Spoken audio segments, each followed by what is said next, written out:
1995 साली BSc pass out झाल्यानंतर 1200 रुपये पगारावरती मी डायनामिक डेअरीमध्ये जॉईन झालो. ऍक्च्युली काय होतं, एज्युकेशन आणि बिझनेस याचा कुठेही कधीही संबंध येत नाहीये. कारण एज्युकेशन आपण वेगळ्या स्किल मधून घेतो आणि बिझनेस आपण वेगळ्या फील्ड मधून करतो, असं माझं उदाहरण आहे. बीएससी केमिस्ट्री शिकत असताना आम्हाला डेअरीचा डी पण माहित नव्हता किंवा कुठे एज्युकेशन मध्ये डेअरी विषय कधी आम्हाला शिकवलं होतं किंवा तो विषय नव्हता आमच्यासाठी. परंतु आज तुम्ही जेव्हा एमबीए करून बाहेर मार्केटमध्ये जाणार, नोकरी शोधणार, त्यावेळेला तुम्हाला पहिल्यांदा विचारलं जातं की तुम्हाला एक्सपिरियन्स किती आहे किंवा तुम्ही ज्या एज्युकेशन पूर्ण करताय त्याच्यामधून तुम्ही पासआउट झालेला आहे, तर त्याचा पहिल्यांदा तुम्हाला विचारलं जातं की एक्सपिरियन्स किती आहे. तर ते पण माझ्या वाट्याला आलं. जेव्हा मी बीएससी पास आउट झालो, मी एका ठिकाणी इंटरव्ह्यूला गेलो होतो, तर मला विचारलं तुम्हाला एक्सपिरियन्स आहे? नाही म्हणजे मी फ्रेशर आहे, म्हणजे आमच्याकडे तुम्हाला जॉब नाही. मग मी बारामती दूध संघाचं नंदन डेअरी या ठिकाणी मी फ्री ऑफ कॉस्ट 2 महिने तिथं ट्रेनिंग घेतलं. म्हणजे दुधामध्ये आर्टिफिशियल्स कशा होतात, त्या डिटेक्शन कशा करायच्या, फॅट एसिड कसा करायचा, त्याचे कॅल्क्युलेशन्स कसे आहेत, त्याचं पेमेंट कसं काढलं जातं, किंवा तिथले लूपहॉल्स काय आहेत, चोऱ्या कशा होतात, किंवा ह्या गोष्टीचा मी अभ्यास केला. 2 महिने फ्री ऑफ कॉस्ट काम केलं. काय होतं, आपण न्यू जनरेशन आहोत, आपल्याला आई वडील इझिली पैसे देतात पॉकेट मनी म्हणून, परंतु आपल्या मनामध्ये हे येत नाही की आपण जॉब एज्युकेशन घेत घेत कुठेतरी साईड जॉब केला पाहिजे किंवा काहीतरी इन्कम सोर्स आपण तयार केला पाहिजे. तर मला हेच वाटतं की जेव्हा मी 2 महिने फ्री ऑफ कॉस्ट केलं, एखादी तुमच्या आताची पिढी म्हणजे ती नाही मला काहीतरी पगार मिळाला पाहिजे तरच मी करेन, परंतु खऱ्या अर्थानं जर्नी माझी तिथून चालू झाली की मी 2 महिने फ्री ऑफ कॉस्ट काम केलं आणि डायनामिक डेअरीमध्ये ओपन इंटरव्ह्यू होत्या. ओपन इंटरव्ह्यू चालू होत्या, डायनामिक जस्ट चालू होणार होती आणि त्या इंटरव्ह्यूला क्वालिटी कंट्रोल डिपार्टमेंटसाठी 200 मुलं आली. 200 मुलांमध्ये आमची रिटर्न एक्झाम झाली. त्या रिटर्न एक्झाम मध्ये 10 पैकी 8 मार्क्स मला मिळाले. म्हणजे मी काय केलं, फक्त 2 महिने जाऊन स्टडी केला, परंतु पूर्ण फोकस केला की माझी परिस्थिती आहे की मला जॉब कुठल्याही परिस्थितीत मला तो मिळवायचा आहे, कारण मला दुसरा सोर्स नव्हता. ज्यावेळेला मी ग्रॅज्युएशन होऊन माझं ग्रॅज्युएशन झालं सातारा जिल्ह्यामध्ये खटाव कॉलेजला आणि माझं पूर्ण एज्युकेशन माझ्या मामाने केलेलं आहे, कारण घरची परिस्थिती अतिशय हलाखीची होती. तर ज्यावेळेला मी घरी इथं आलो, आईकडे आलो, त्यावेळेला 200 रुपये नव्हते एक चटई घेण्यासाठी, ही परिस्थिती आली. तर मी म्हणले की आपल्याला नोकरीची गरज आहे, आपण नोकरी केली पाहिजे, परंतु पहिल्यांदा एक्सपिरियन्सची गरज आहे. म्हणून तिथं 2 महिने शिक्षण घेतल्यानंतर डायनेमिक्स मध्ये इंटरव्ह्यू दिली. 200 मुलांमध्ये आमचं फक्त 14चं सिलेक्शन झालं. त्याच्यामध्ये मी होतो, बीटेक वाली 2 मुलं होते आणि आयआयटी मधला 1 जण मुलगा होता. तर त्यावेळेला मला त्यांनी सांगितलं की तुम्हाला आम्ही 1200 सॅलरी देऊ. 1200 सॅलरी तशी ती त्यावेळेला माझ्यासाठी खूप मोठी अमाऊंट होती, कारण मी 0 रुपये कमवत होतो, इन्कम सोर्स काही नव्हता. डायनेमिक्स मध्ये 1200 रुपये पगाराची मी नोकरी जॉईन केली. मी त्या कंपनीचा फाउंडर मेंबर आहे. पहिला टँकर जेव्हा पवार साहेब इनॉग्रेशन साठी आले त्यावेळेला पहिला टँकर मी टेस्ट केला डायनेमिक्स. तिथून पुढे जर्नी चालू होत गेली. मग आता ठरवलं की 8च तास आम्हाला जॉब आहे डायनेमिक्स मध्ये. फर्स्ट शिफ्ट असते, सेकंड शिफ्ट असते, नाईट शिफ्ट असते. मग राहिलेले 16 तास आपण काय करायचं, कारण वेळ आपल्याकडे शेती नाहीये, मग करायचं काय. तर माझी पत्नी BA आहे, तिला जॉब लागला भोरला 2004 साली. आता त्यांना पगार 3000, मला पगार त्यावेळेला 4000 पर्यंत मी गेलो 2004 साली. मग आम्ही ठरवलं की माझ्याकडे 16 तास अवेलेबल आहेत, तर मी काहीतरी केलं पाहिजे. मग मी माझ्या पत्नीबरोबर चर्चा केली की आपण काय केलं पाहिजे. तर आम्ही अशी चर्चा केली की आपण डेअरी रिलेटेड काहीतरी बिझनेस चालू करूया, आपण मिल्क पावडर ट्रेडिंगचा बिझनेस चालू करू. मग आता मिल्क ट्रेडिंग पावडरचा बिझनेस चालू करत असताना जर त्यांना मिसेसला 3000 पगार शिक्षण सेवक म्हणून, मला 4000 पगार, मग ह्याच्यातून बिझनेस उभा कसा काय. तर तुम्हाला माहिती आहे की अशा जेव्हा चर्चा घरामध्ये होतात बिझनेसच्या, त्यावेळेला आपल्या घरातले सगळे सपोर्ट करतात. मग मला मम्मीनं स्वतःचं मंगळसूत्र दिलं, मिसेसनं म्हणजे लग्नात नेकलेस दिलं. असं 2 लाख रुपये कलेक्ट करून मी मुंबईला जाऊन मिल्क पावडर विकत आणली. 2 लाखाची मिल्क पावडर विकत आणल्यानंतर ती पावडर मी 8 तासाची ड्युटी करून मी गावोगावी जाऊन मोटरसायकलवरती आपलं 25 किलोची बॅग, 50 किलोची 2 बॅगा बांधून गावोगावी ती विकत होतो. असा बिझनेस ग्रो होत होत माझा बिझनेस जवळजवळ मी एक 2 ते 3 वर्षामध्ये 50 ते 60 टन पावडर महिन्याला विकायला लागलो, बिझनेस नोकरी करत करत.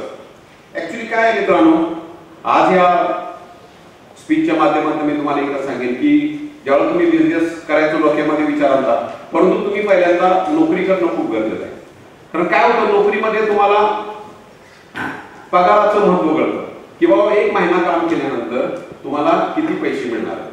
त्यामुळे तुम्ही महिन्याचं त्यानुसार कॅल्क्युलेशन करता, अंदाज मानता की नाही मला जरा महिन्याला 15,000 पगार मिळतात तर मला एवढं खर्च एवढं तुम्हाला ते ऍडजस्ट करावं लागणार आहे. आज माझी मुलगी BBA पूर्ण झाली सर, मी त्याला 1 वर्ष कंपनीत तुला म्हणलं काम करावं लागलं, 12,000 रुपये मी तिला पगार मिळतो. असं काय नाही की वडिलाची कंपनी म्हणून तिनं येऊन फुकट काम केलं पाहिजे किंवा नाही केलं पाहिजे, परंतु मी तिला सॅलरी देतो, तिला त्याचं महत्व कळायला लागलं की 12,000 रुपये आपल्याला मिळतात.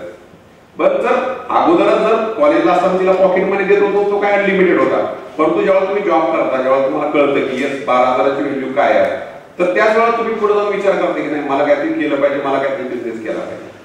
तर ज्यावेळेला आम्ही मिल्क पावडरचा बिझनेस आमचा ग्रो होत गेल्यानंतर मला त्यावेळेला 2009 साली काहीतरी 20,000 रुपये पगार होता. 20,000 पगार झाल्यानंतर महिन्याला मी ट्रेडिंग बिझनेस मधून 3 लाख रुपये नेट प्रॉफिट कमवतो. आता 3 लाख रुपये नेट प्रॉफिट कमवत होतो, महिन्याला मला इथं 20,000 पगार होता, वर्षाचे झाले 2,40,000 आणि इथं मी महिन्याला 3 लाख रुपये प्रॉफिट कमवतो. तर त्यावेळेला मी ठरवलं की यार आपण लाईफ मध्ये 11 महिने वाया घालवतोय. जर मी इथं नोकरी करून जर मला 20,000 महिन्याला मिळते तर वर्षाचे 2,40,000 झाले, मी 3 लाख रुपये इथं महिन्याला कमवतो, मी रिझाईन का करू नये हा माझ्या मनामध्ये विचार आला. परंतु मी मामांना विचारलं की एज्युकेशन त्यांनी केलं होतं, त्यांना विचारलं की मी नोकरी सोडतोय, म्हणजे तुझ्याकडे पैसे किती आहेत, म्हणलं 75 लाख रुपये असतील. ते म्हणजे ज्या दिवशी तुझ्याकडे 1 करोड रुपये येतील त्या दिवशी तू नोकरीतून रिझाईन दे आणि तू तुझा व्यवसाय कंटिन्युअस ठेव. ज्या दिवशी 1 करोड भांडवल तयार झालं त्यावेळेला मी रिझाईन केलं आणि मामांना प्रश्न विचारला की तुम्ही असं का सांगितलं. तर त्यांनी मला एक असं सजेशन दिलं की 1 कोटी अमाऊंट लाईफ मध्ये एवढी मोठी अमाऊंट आहे, उद्या तुझा समजा बिझनेस फेल झाला, कारण मी नोकरी सोडून रिस्क घेत होतो, खूप मोठी रिस्क होती माझ्यासाठी नोकरी सोडून बिझनेस मध्ये उतरायचं त्या लेवलला की ज्याला 20,000 रुपये पगार आहे.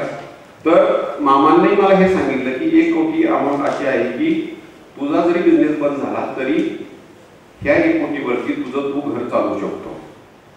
म्हणजे काय होतं, जेव्हा तुम्ही रिस्क घेताना तेव्हा तुम्ही बॅक साईडला पण तुमचा एक असा बिग सपोर्ट पाहिजे की तुम्ही पुढे जाऊन सर्वाइव्ह होऊ शकता. त्याच्यानंतर रिझाईन केल्यानंतर 2009 साली मी डायनेक्स मधून रिझाईन केलं. मला लोकांनी सगळ्यांनी मेहनत काढले, यार तू नोकरी सोडतोय. डायनेक्स मध्ये बरेचसे मित्र होते, तुला का नोकरी सोडतोय, एवढा चांगला पगार आहे. माझ्या रिलेटिव्हनी पण मला शिवाय घातल्या अक्षरशः की कशाला सोडतोय, एवढी चांगली नोकरी एकतर मिळत नाहीये नोकरी. परंतु मी डेअरिंग केलं, रिस्क घेतली आणि कारण मला पत्नीची तेव्हा जॉब चालू होता, तिला काही मी नोकरी सोडून दिली नाही. मग नोकरी सोडताना तिचा सपोर्ट असल्यामुळे मी रिझाईन करून टाकलं आणि 2010 साली मी आदरणीय अजितदादा पवार साहेबांना भेटलो. त्यांना सांगितलं की दादा मला बारामती MIDC मध्ये एक पावडर प्लांट करायचे, मला त्यासाठी जागेची गरज आहे आणि तुम्ही मला जागेसाठी सपोर्ट करा. ऍक्च्युली काय होतं, बारामती MIDC मध्ये जर तुम्हाला जागा पाहिजे असेल तर पहिल्यांदा दादांचं पत्र लागतं, त्याच्यानंतर तुम्हाला ती जागा मिळते. दादांना मी भेटल्यानंतर दादा मला म्हणले अरे कशाला तू ह्याच्यामध्ये पडतोय, खूप अवघड आहे, डेली धंदा अडचणीचा आहे. नाही दादा म्हणलं, माझ्या हातून 200-300 लोकांना जरी रोजगार मिळाला तर माझ्या लाईफ मधली खूप मोठी अचिव्हमेंट आहे. दादांना हे पटलं. दादांनी लगेच एक पत्र दिलं. सचिन भाऊ या उद्योग राज्यमंत्री होते, छत्रपती शिवाजी म्हणून आपले CEO होते MIDCचे. 6 महिन्यामध्ये लँड अलॉट झाली. आता विषय कसा होतो, बिझनेस मध्ये उतरत असताना रिस्क घेणं खूप महत्वाचं असतं. जर तुम्ही रिस्क नाही घेतली तर मग तुम्ही बिझनेस मध्ये येऊ शकत नाही. कारण मी ज्यावेळेला नोकरी सोडली आणि ज्यावेळेला मी बिझनेस मध्ये उतरलो, आता मी बिझनेस स्टार्ट करणार होतो. काय होतं, जेव्हा तुम्ही एखादा बिझनेस करत असता त्यावेळेला त्या बिझनेस मध्ये सक्सेस आणि फेल्युअर हे तुम्ही टेस्ट केले पाहिजे.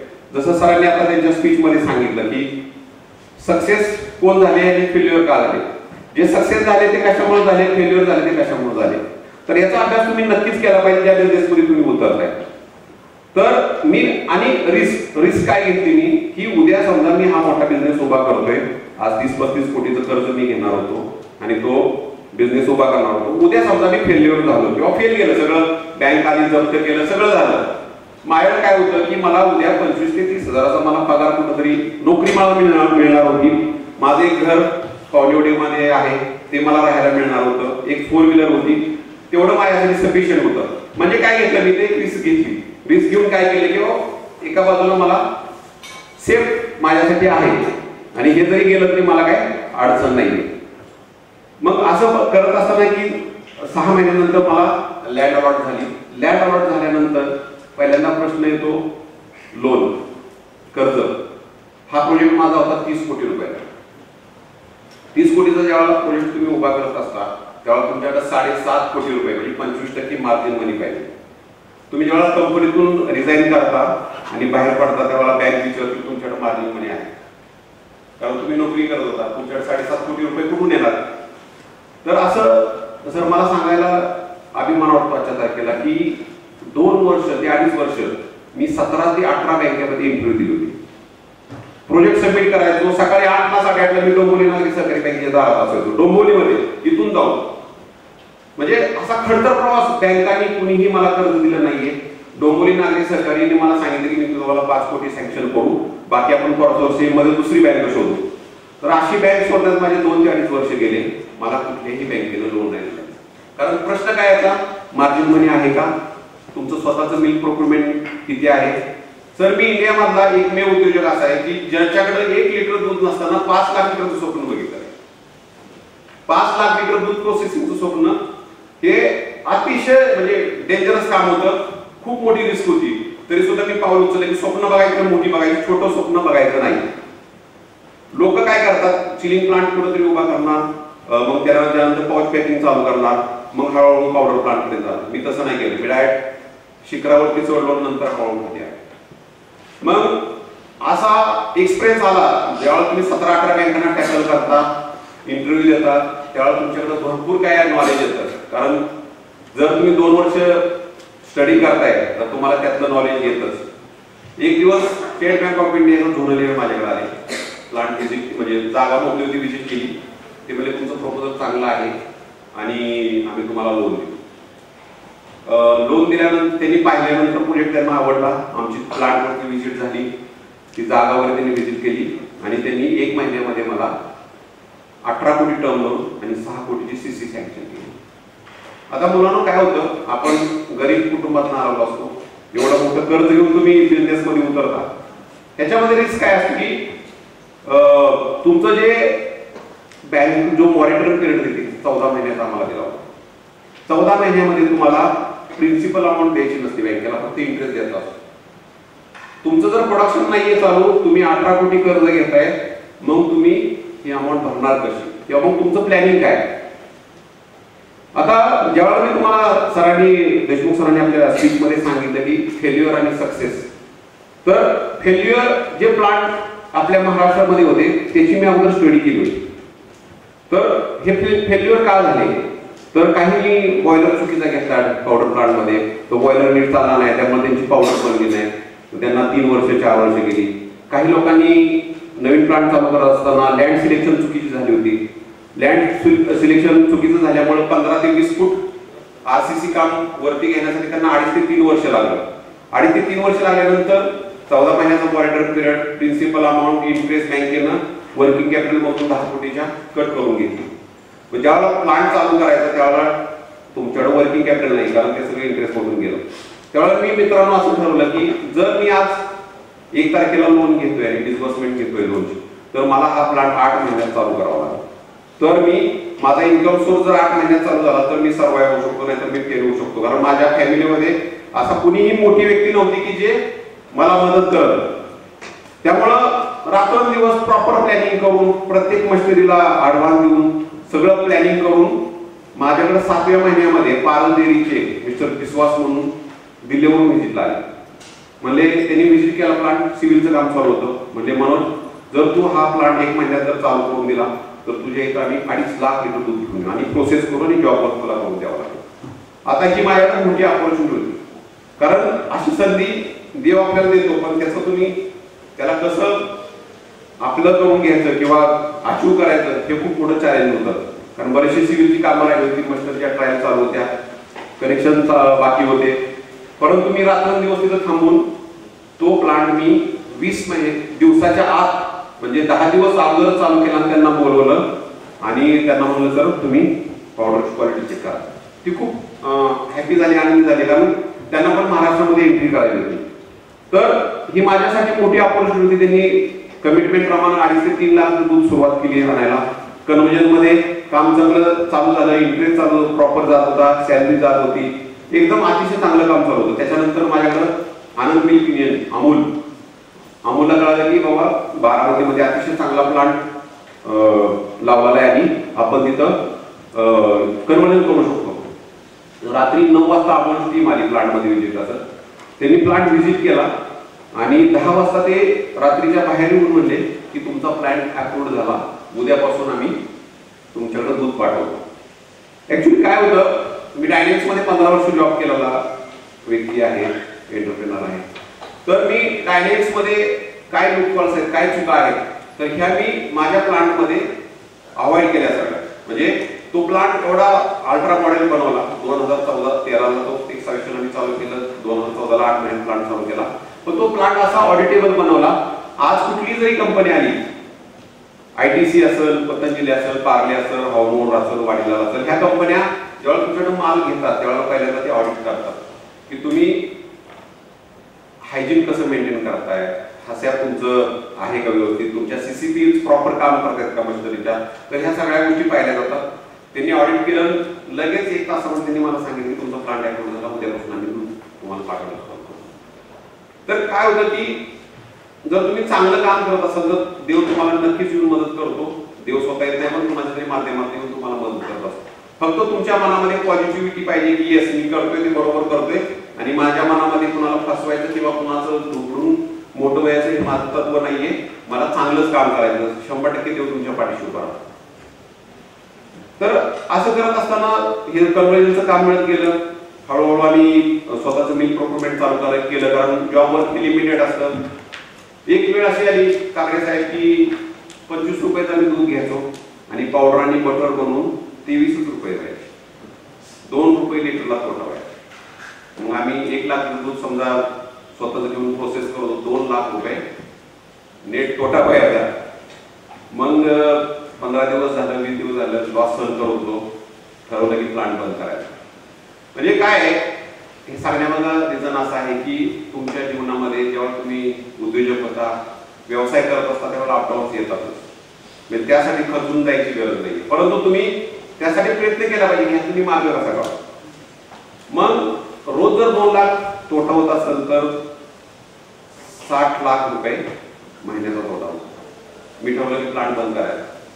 मी 15 दिवस प्लांट बंद ठेवला. आदरणीय पवार साहेबांच्या PA फोन केला, म्हणलं असं मला पवार साहेबांना भेटायचं. ऍक्च्युली काय होतं, त्याच्या अगोदर मी 6 महिने मदर डेअरीला जाऊन भेटायचो दिल्लीला आणि आमच्या कॉम्पिटिटर्सनी सांगितलं होतं की रिअल डेअरीला तिथं एंट्री नाही द्यायची. मदर डेअरीमध्ये असं होतं की 25 लिटरचं तुम्ही दूध 25 रुपयाचं दूध घेतलं तर तिथं 28 रुपयात तयार व्हायचं, म्हणजे 3 रुपये प्रॉफिट व्हायचं त्याच्यामध्ये. परंतु माझ्या कॉम्पिटिटर्सनी सांगितलं की मनोज रुपये रिअल डेअरीला तिथे एंट्री द्यायची नाही. मग एकच देव आपला आदरणीय शरद पवार साहेब सकाळी 9 वाजता साहेबांना जाऊन भेटलो. साहेबांना म्हटलं असं मला मदर डेअरीला दूध चालू करायचं, परंतु ही लोक काय एंट्री देत नाहीयेत. म्हणजे कोणाला सांगावं लागलं, NDDB चेअरमन त्यांना सांगावं लागलं. साहेबांनी NDDB चेअरमनला फोन लावला. लकीली ते चेअरमन साहेब जेव्हा कृषी मंत्री होते तर त्यावेळेला त्यांच्याकडे सेक्रेटरी म्हणून होते. मग असा कॉल पवार साहेबांचा केल्यानंतर त्यांनी लगेच सूत्र फिरवली. मला 1 वाजता मदर डेअरीतून फोन आला, तुझे साहेब कॉंग्रॅच्युलेशन, तुम्ही उद्यापासून दूध चालू करू शकता.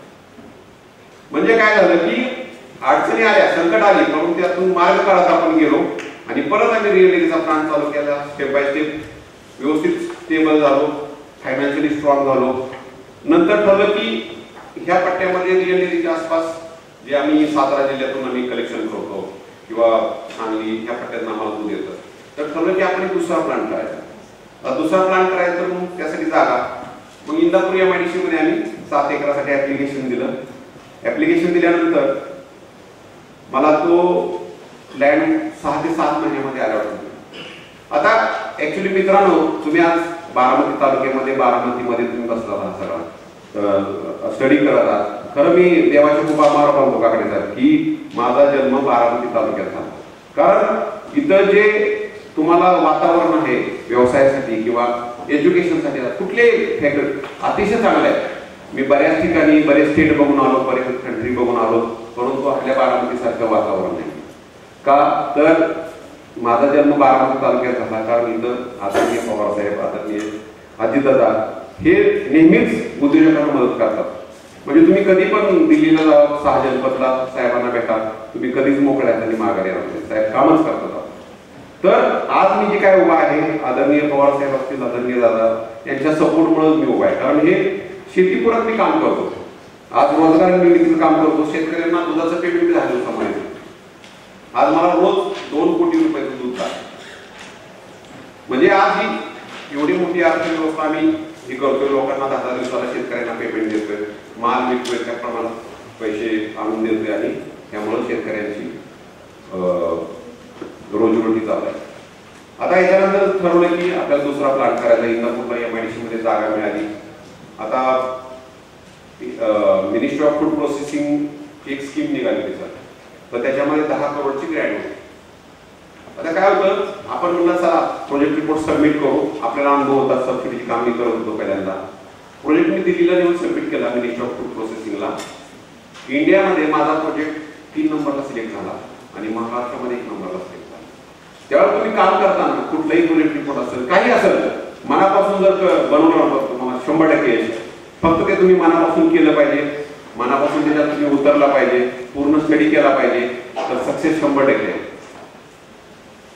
ज्यावेळेला मला 3 नंबरला सिलेक्शन झाला त्यावेळेला मला 9 कोटी रुपयाची Grant non refundable ministry of food processing मला सँक्शन केली. 9 कोटी रुपये कमवायला बिझनेसमनला 9 ते 10 वर्ष लागतात. मी ठरवलं की नाही, आता आपण फॉर्च्यूनचा पण प्लांट चालू करायचा. मी ती लँड अलॉट झाल्यानंतर सिव्हिलचं काम चालू करायचं वालपासून. मी 2-3 वाजता 2ला जेवण करायचो, रिअल एस्टेटचं काम बघायचो, गाडीत बसायचो आणि मी फोन सायलेंट करून 1 तास लागायचो जायला. सायलेंट करून 1 तास मस्त झोप यायची माझी. झोप करायचो आणि घ्यायचो आणि तिथं उतरायचो. त्यावेळेला माझ्या मनात विचार यायचा की यार आपण सक्सेस होऊ का. म्हणजे वाटतं ना की आज एक कंपनी होती की दुसरी कंपनी आपण टाकायला जातोय. तो माझ्या मनामध्ये सारखा विचार यायचा की आपण या फेल तर नाही होणार. आपण एवढं मोठं धाडस करतोय, आज एवढा मोठा प्लांट टाकायचा म्हणजे जवळजवळ त्याचं बजेट 70 ते 80 कोटीचं बजेट होतं त्या प्लांटचं. पण तरी सुद्धा मी डेअरिंग केलं, रात्रंदिवस तिथं काम केलं. 3 वाजता मी तिथं पोहोचायचो, रात्री 10-11 वाजता मला घरी यायला वेळ यायचा. परंतु मी ठरवलं की नाही, हा प्लांट करायचा आणि सक्सेस करायचा. त्या प्लांटमध्ये पण अडचणी आल्या, सिव्हिल कॉन्ट्रॅक्टर चांगला नाही मिळाला. मित्रांनो, या माध्यमातून मी तुम्हाला सांगतो, सिलेक्शन खूप महत्वाचं असतं. मग ते मशिनरीचं असेल, सिव्हिल कॉन्ट्रॅक्टर असेल, कुणीही असो, तर हे सिलेक्शन खूप महत्वाचं. जेव्हा तुम्ही बिझनेस करता किंवा मॅन्युफॅक्चरिंग युनिटमध्ये जाता. माझा सिव्हिल कॉन्ट्रॅक्टर तिथं चुकीचा लागला. त्यानं माझ्यावरती FIR दर्ज केला 6 महिन्यामध्ये. सिव्हिल त्यानं पूर्ण केलं नाही आणि त्याच्यामुळे त्यानं माझ्यावरती FIR केला की त्यांनी आमचे पैसे दिले नाहीत. परंतु मी डगमगलो नाही. मी त्याला चॅलेंज केलं. तू म्हणलं तुझ्या किंमत असेल तर तू मटेरियल काढून घेऊन जाऊ शकतो म्हणलं. तू तुझ्या किंमत नाही. कारण जर मी त्याला मटेरियल काढून दिलं असतं तर तो प्लांट माझा जवळजवळ 1 वर्ष डिले झाला. परंतु ते मटेरियल आम्ही सिव्हिलचं वापरून तो प्लांट आम्ही 1.5 वर्षामध्ये पूर्ण केला. आणि तो प्लांट कोविडमध्ये आम्ही इरेक्शन कमिशनिंग केला टार्गेट. आणि मला त्यावेळेला अजितदादांनी एक मदत केली की दिल्लीपासून ज्या काही मशिनरीज होत्या कुणीही अडवू शकत नव्हतं असं आम्हाला लेटर दिलं. तो प्लांट चालू केला. दुधाचा खूप मोठा प्लस आला त्यावेळेला कोविडमध्ये. आणि महाराष्ट्र गव्हर्नमेंटकडे जे दूध एक्सेस होतं ते 2.5 लाख लिटर दूध त्या प्लांटला आलं. म्हणजे मी काय म्हणतो की तेव्हा तुम्ही मनापासून एखादी गोष्ट करता तर कुणी ना कुणी तुमच्या मतीला धावत येतं. त्यावेळेला त्या प्लांटसाठी माझ्याकडे दूध नव्हतं तरी सुद्धा आम्ही तो प्लांट उभा केला. 2.5 लाख लिटर दूध तिथं यायला लागलं. अमूलने जवळजवळ 2-2.5 लाख दूध तिथं चालू केलं कन्व्हर्जनला आणि तो प्लांट रन झाला.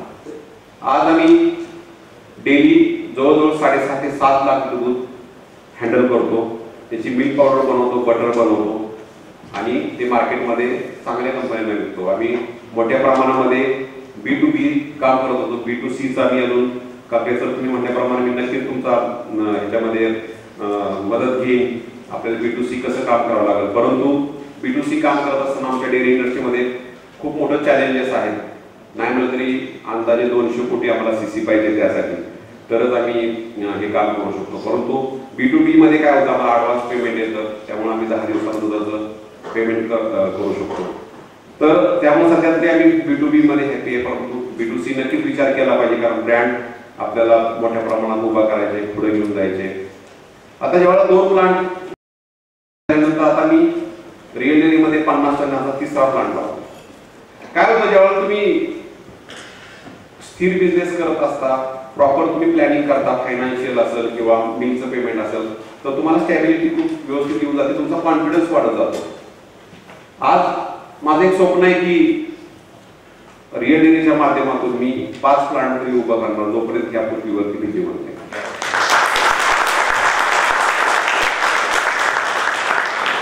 आज माझ्या माध्यमातून जवळजवळ 600 मुलांना, 600 लोकांना मी डायरेक्ट रोजगार निर्मिती करून दिले आणि त्यांच्याबरोबर 4 कुटुंब, फॅमिलीमध्ये जे काही 4 लोक आहेत, समजा 5, जवळजवळ 2,500 लोकांना मी आज रोजगार निर्मिती करून दिलेली आहे.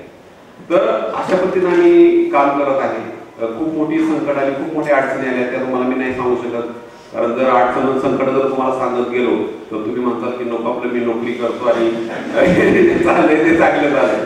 परंतु मित्रांनो, नोकरीमध्ये तुम्ही जगू शकता, प्रगती नाही करू शकता. कारण तुम्ही जन्माला आहे ना, तर तुम्हाला चांगलं कार्य करूनच तुम्हाला ह्याच्यातून जगातून निघून जाईल. हे काय, प्रत्येक जण येत असतो नोकरी करून, म्हणजे नोकरी करणारा मी हे म्हणत नाही, कारण मी पण नोकरी करूनच पुढे गेलो आहे. परंतु तुमचं एम पाहिजे, तुमचं उद्दिष्ट पाहिजे, नाही मला पिटून उठलं पाहिजे, मला हे करायचं. तुम्हाला एक छोटीशी गोष्ट सांगतो, म्हणजे माकड आणि माकडी तळ्याच्या काठावरती बसले होते, खूप नाराज होते, खूप दुःखी होते. तर एक आकाशवाणी झाली की आज रात्री 3 वाजता जो कोणी पाण्यामध्ये उडी मारेल तर राजा राणी होईल. म्हणजे माकड असेल तर राजा बनेल, माकडी असेल तर राणी बनेल. तर रात्रीची वेळ होती, 3 वाजले. जी माकडी होती तिनं उडी मारली आणि ती राणी झाली. राणी झाल्यानंतर दुसऱ्या दिवशी माकड शोधायला लागले की कुठे गेली म्हणून. तर तो लागला राहिला किंवा दिसत नाहीये कुठं काय. तर ते बघितल्यानंतर तेवढ्यात ती राणी जी झाली होती ती आली आणि म्हणली, मीच तुझी माकडी नाही. म्हणजे रात्री आकाशवाणी झाली होती आणि की बाबा 3 वाजता जर उडी मारली तर आपण राजा राणी आपण दोघं पण झालो असतो, तर तू का नाही आला. तर तो म्हणला की मला कॉन्फिडन्स नव्हता की बाबा होईलच म्हणून, आणि काय आकाशवाणी सगळ्याच खऱ्या असतात असं काय नाही. परंतु मित्रांनो, आपण काय होतं कधी कधी एक छलांग दूर असतो. म्हणजे काय, समजा उडी मारली तुम्ही पाण्यात, ठीक आहे ना, माकड होता ना तुम्ही, माकडच राहिला असता. परंतु ज्यानं डेअरिंग केलं ते झाली ना राणी. म्हणजे हा विचार नेहमी पॉझिटिव्ह ठेवा की झाली ना आकाशवाणी, चला मारा उडी, काय फरक पडतो. तर मित्रांनो, ह्या गोष्टी खूप महत्वाच्या आहेत की डेअरिंग केलं पाहिजे, रिस्क घेतली पाहिजे, तरच तुम्ही जीवनामध्ये सक्सेस होता. नाहीतर रिस्क जर नाही घेतली, नोकरी नाही सोडली, नाही बिझनेस मध्ये आला तर तुमची काही प्रगती होणार नाही, तुमच्यातून काही चांगलं कार्य करणार नाही. आज नाही म्हणलं तरी माझ्या माध्यमातून तर 40,000 शेतकऱ्यांना मी 10 दिवसाला पेमेंट करत असतो. आज 40,000 शेतकरी माझ्याबरोबर वाटायचे आहेत. आज मी पण एक शेतकऱ्याचा मुलगा होतो. आज जर एका शेतकऱ्याचा मुलगा 40,000 शेतकऱ्यांना मदत करत असेल तर लाईफ मध्ये खूप मोठी अचिव्हमेंट आहे. आणि I am very happy in my life, because खूप काय केले. आज 600 ते 700 लोकांना रोजगार निर्मिती केली. नवीन प्लांट वगैरे अजून 150 ते 200 लोकांना मी रोजगार निर्मिती करू शकतो. तर ह्या सगळ्या गोष्टी आहेत. तर मी आज या स्पीचच्या माध्यमातून एकच सांगेन, तुमचा आता MBA पूर्ण होते. MBA पूर्ण झाले की कुठेतरी छोटीशी नोकरी शोधा, लगेच व्यवसायाच्या मागे लागू. 4 ते 5 वर्ष चांगली नोकरी करा. ज्या कंपनीत नोकरी करताय त्याचा पूर्ण स्टडी करा.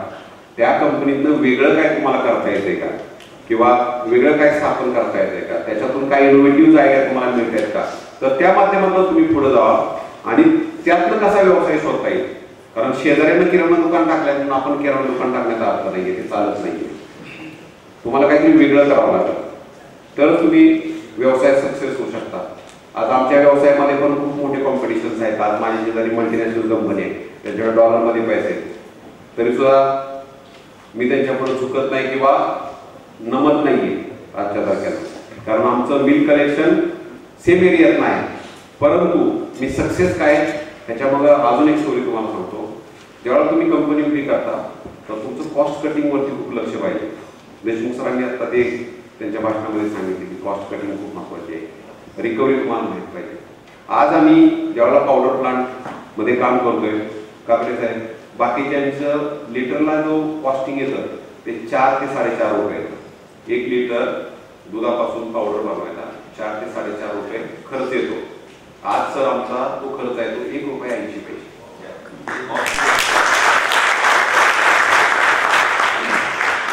आज जेव्हा तुम्ही एखाद्या मल्टीनॅशनल कडून कॉम्पिट करता ना तर तुम्हाला ह्या कॉस्ट कटिंग वरती खूप लक्ष द्यावं लागतं. सर माझा आज एक एम्प्लॉय 4 लोकांची कामं करतो. म्हणजे माझा फायनान्स मॅनेजर असेल तर तो गेस्टसाठी गाडी पण बुक करतो, तो असं म्हणत नाही की फायनान्स मॅनेजर.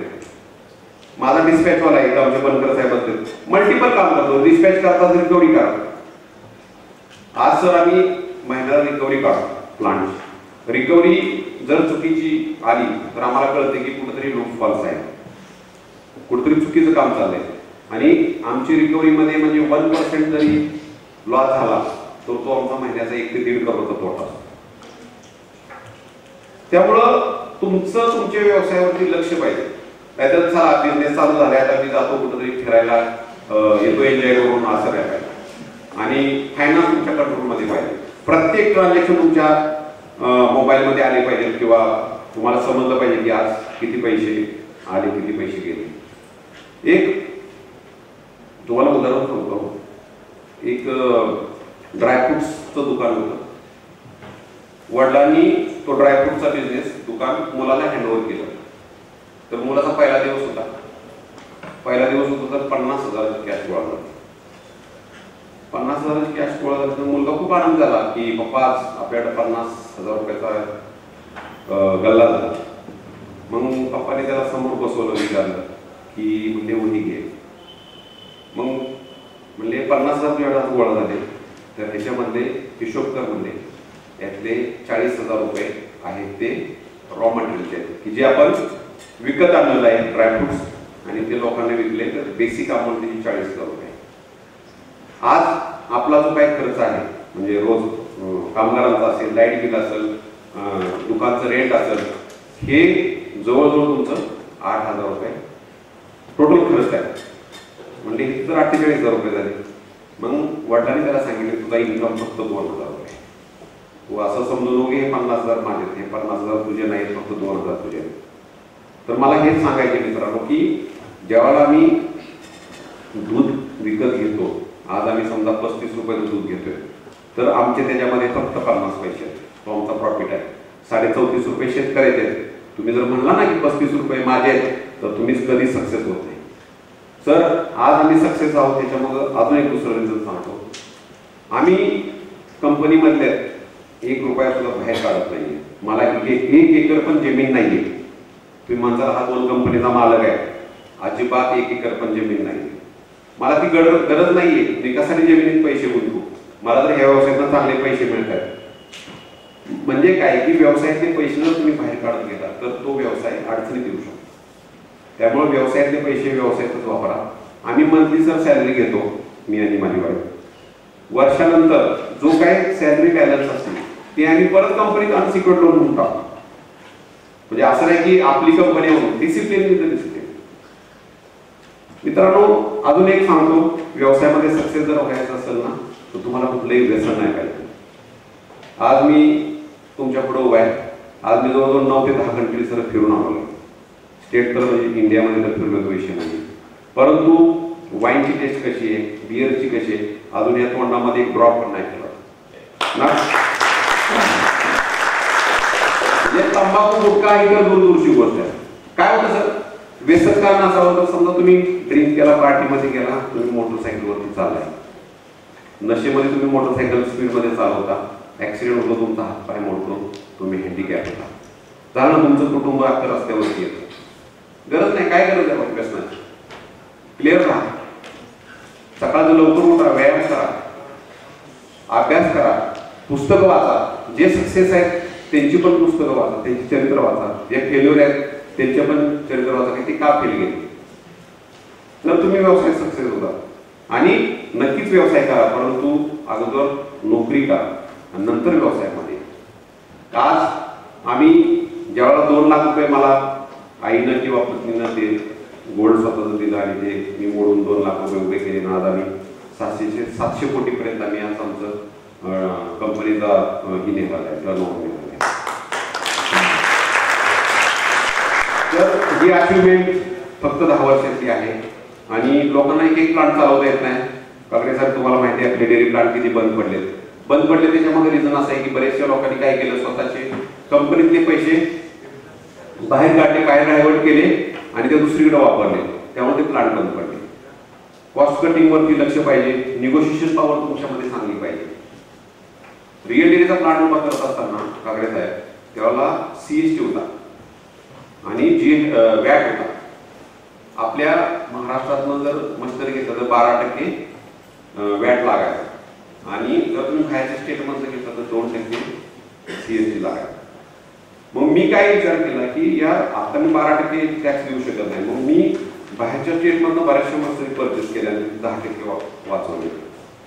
म्हणजे बऱ्याचशा बिझनेसमध्ये गोष्टी आहेत की जिथं तुम्ही लक्ष देऊ शकता, बारकावा बघू शकता. कारण जर तुम्ही बारकाईनं अभ्यास केला नाही किंवा लक्ष नाही दिलं तर तुम्ही फेल व्हायला वेळ लागणार. असंच मी SBIचं जेव्हा लोन घेतलं तर 2018 साली माझ्या मनामध्ये असा विचार आला की मी आत्महत्या का करू नये. म्हणजे अशी वेळ का आली तर त्याच्यामध्ये असं रिझन होतं की माझा SBIचा हप्ता भरायला 60 दिवस मी लेट झालो. 61व्या दिवशी रिपोर्टिंग झालं की तुम्ही NPA सेकंड स्टेजला आहात. तर त्याच्यानंतर परत मला बँकातली लोनसाठी जावं लागलं, परंतु सँक्शन व्हायचं आणि लोन कॅन्सल व्हायचं. मग ज्यावेळेला सिबिल खराब झालं त्याच्यानंतर माझ्या मनात असा विचार येऊन गेला, कारण बँकेत हप्ते भरायला पैसे होते, अडचणी खूप येत होत्या. त्यावेळेला मनात विचार आला की नाही, मी आत्महत्या का करू नये. परंतु मित्रांनो, आत्महत्याची वेळ बिझनेसमॅनकडे प्रत्येकाकडे एक दिवस येतील. ती समजून चालत येस मला हे फेल होणार आहे आणि मी त्यातनं संपणार आहे, परंतु तिथून सुद्धा उठून उभं राहायचं. आम्ही त्यावेळेला आदरणीय देवेंद्र फडणवीस साहेबांच्याबरोबर मीटिंग केली. दुधाला रेट त्यावेळेला 20 रुपये होता आणि शेतकरी लोकांना ते परवडत नव्हतं. तर मी मुख्यमंत्री साहेबांना एक्सप्लेन केलं होतं की सर तुम्ही जर 5 रुपयाची सबसिडी दिली तर शेतकऱ्याचं व्यवस्थित चालेल आणि पावडर प्लांटवाल्यांचं पण व्यवस्थित चालेल. त्याच्यानंतर आम्हाला फडणवीस साहेबांनी 5 रुपयाची सबसिडी शेतकऱ्यांना लिटरला मंजूर केली. कारण काय होतं, तुम्ही पण समोर जाऊन एक्सप्लेन केलं, कारण तुमचा प्लांट अडचणीत आहे, तुमची अख्खी असोसिएशन अडचणीत आहे, तर तुम्ही जाऊन भेटलं पाहिजे. आज तुम्हाला मुलांना सांगायला अभिमान वाटतो, जेव्हा मनोस्मृती 17 ते 18 बँकेत जाऊन इंटरव्ह्यू देत होता बँकेच्या लोनसाठी. परवा सर कोटक बँकेचे व्हाईस प्रेसिडेंट आले साताऱ्यात माने साहेब, ते माझ्याकडे सँक्शन घेऊन आले 40 कोटीचे. तर त्यांना मी विचारलं सर रेट ऑफ इंटरेस्ट काय आहे, ते म्हणले 8.10%. सर म्हणलं मला बँक ऑफ बरोडा 7.5% देते, तुम्ही तेवढा देऊ शकताय. म्हणजे सर आम्ही नाही देऊ शकत. म्हणलं तुमचं मला लोन नको. आज सर लाईनीत वेटिंगला बँकेचे लोक बसतात, युनियन बँक असेल, ICICI असेल, ऍक्सिस असेल. ही खूप मोठी अचिव्हमेंट आहे. म्हणजे मला तो म्हणजे मला अभिमान वाटतो, पण असा मला त्याचा गर्व नाहीये. काल परत बँक ऑफ महाराष्ट्र तुम्हाला हेडचा फोन आला की सर तुम्ही HDFC टेक ओव्हर करा आणि तुम्हाला 7.9 रेट ऑफ इंटरेस्ट. त्यांना म्हटलं सर 7.5 असेल तर तुम्ही सँक्शन द्या, उद्या टेक ओव्हर करू. तर अशी बार्गेनिंग पॉवर तुमच्यामध्ये येते जेव्हा तुम्ही सक्सेस होता आणि तुमची बॅलन्स शीट स्ट्रॉंग बनते. तुमची जर बॅलन्स शीट स्ट्रॉंग नसेल तर तुम्हाला कुणीही विचारत नाही मार्केटमध्ये. आज जेव्हा आम्ही येस बँकेत होतो, येस बँक NPA झाली कोविडच्या काळामध्ये. HDFC बँकेनं व्हिजिट न करता फक्त बॅलन्स शीट वरती टेक ओव्हर करून 10 कोटीची सीसी इन्हान्समेंट करून आम्हाला दिली, व्हिजिट न करता, ना कुठली कोलॅटरल बघितली, फक्त बॅलन्स शीट बघितली. म्हणजे व्यवसायामध्ये प्रत्येक गोष्टी महत्वाच्या असतात, प्रत्येक गोष्टीवरती लक्ष पाहिजे. कुठं चोऱ्या होत आहेत, कोण आपल्या बरोबर गद्दारी करते, कोण चुकीचं वागते, तर ह्या गोष्टीवरती आपल्याला लक्ष देणं गरजेचं आहे. जेवढा व्यवसाय सोपा आहे तेवढाच अवघड आहे, परंतु नक्कीच मित्रांनो तुम्ही व्यवसाय करण्यासाठी नक्कीच प्रयत्न करा, नक्कीच तुम्हाला यश येईल. पण स्टेप बाय स्टेप जावा. अगोदर नोकरी करा, नंतर व्यवसायामध्ये उडी मारा, स्वतःचं भांडवल तयार करा आणि नंतर तुम्ही अभ्यास करून व्यवसायामध्ये उतरा. नक्कीच तुम्हाला सक्सेस मिळेल. आज